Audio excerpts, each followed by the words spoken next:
And they found him guilty of apostasy, of perverting the true religion of God.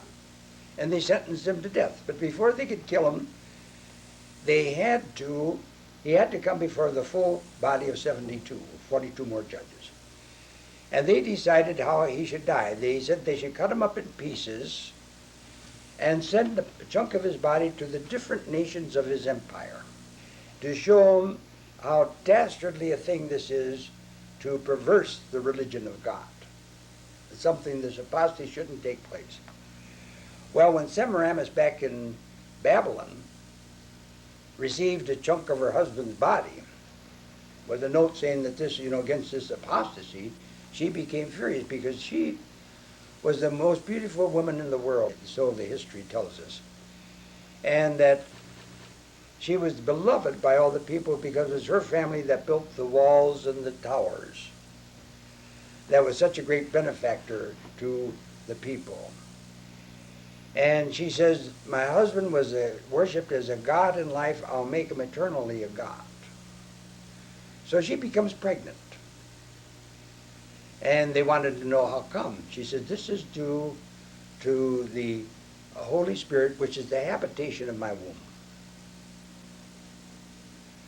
Nimrod had already died after she became pregnant. Later, things said that she probably was a prostitute. We don't have the concept. But she became pregnant. She said it was due to the Holy Spirit, which is the habitation of her womb.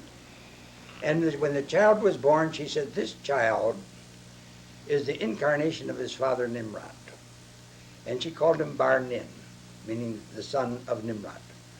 The word Nimrod comes from the word Nimmer, which is leopard, and from Rod, which is to subdue. And we have some very interesting cartouches here of that. Okay, this is a cartouche of Nimrod. First of all, we see here that he has the fish hat, that he was also Dagon of antiquity. Also, you'll see a leopard wearing a leopard coat. And this is because the word Nimrod comes from the word Nimmer, or leopard. He also has the crosshair of the shepherd. He was the shepherd king that surrounded the people into cities. From Semiramis came a whole new concept of religion in the world, a new type of paganism, some of it retaining some of the sun, moon, and stars as gods, but it's producing a new type of god, of Nimrod, being God, and that is, this incarnate sun is Nimrod becoming incarnate in the sun through the Holy Spirit, with Semiramis being the first Madonna. And this Trinitarian religion was born in the world at this particular time. The people at that time had to be convinced that this was a fact. So what she did is that she offered them a cup of a golden cup. And in this cup was a concoction that dulled the senses. And she taught him the Babylonian mysteries, initiated a people into a priesthood, with the first high priest being the son Bar-Nin. In Egypt, Nimrod was called Osiris, his wife was called Isis, and the son Horus. And in all the different countries of his kingdom, this same God was their God, only under different names. And this, as it spread all over the known world at that time, all the Middle East, all the way to the Straits of Gibraltar, which means to Spain, all these people were the new type of paganism, Trinitarians. The people of Greece got their religion from Phoenicia and Egypt. And of course, Egypt was part of Nimrod's kingdom, as well as Phoenicia. And Greece gets their religion from Phoenicia and Egypt, and Rome got its religion from Phoenicia and Egypt. So all over Europe, this pagan religion spread. The Druids in England and Ireland, and the Norsemen, the Danes, the Norwegians, the Germans. All of them had the same religion, only under different names. And each son of Barnin was a shepherd king, and he was called the Pontifex Maximus. He was both king and the head of the church. And this continued on down from century to century. But this shepherd king, the son of Barnin, wasn't able to regather the control over the whole empire that Nimrod had. And there was clashes for supremacy, trying to get the different nations trying to get control.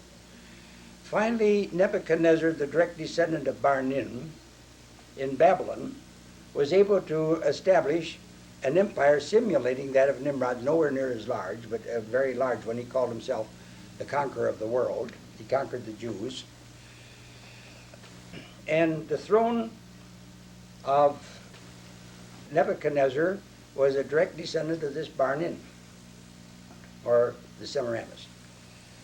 And of course, when he conquered the Jews, he set Daniel up as ruling over this. But then he was conquered by the Persians. The Persians and the Medians became united, and they come in, and the king that conquered them was Cyrus, and this was in 538 BC. And he let the Jews go back and rebuild their temple in Jerusalem. But he threw out the throne, the pagan Babylonian throne, out of his realm, out of his empire. And it was established in Pergamum. And in the second chapter of Revelation, John tells us that this is the throne, the city of the throne of Satan in Pergamum. And he says, where it talks about Pergamum, he says, here is where the paganism, Babylonian whore paganism, is coming into Christianity. And I'll get into this further on, what happens here. But this is where it enters Christianity. The Trinitarian doctrine enters into Christianity, and it was vying for its place with the other Christians. Up until the time that Constantine became a Christian, he was both the emperor of the Roman Empire and he was the head of the pagan church. Now that he's Christian, he seems like he's sort of the head of both, the pagan religion and the Christian religion. And he wore the robes of Nimrod. That this paraphernalia, when it was transferred to Pergamum, then it was willed to Rome. Julius Caesar was the first to put it on, and it went down through the emperors.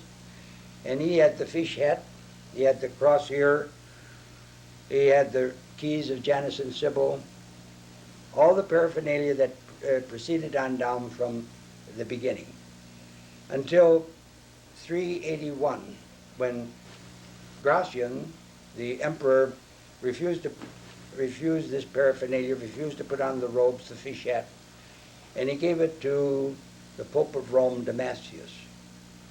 And every pope on down from Damasius has wore the garb of Satan with the fish hat.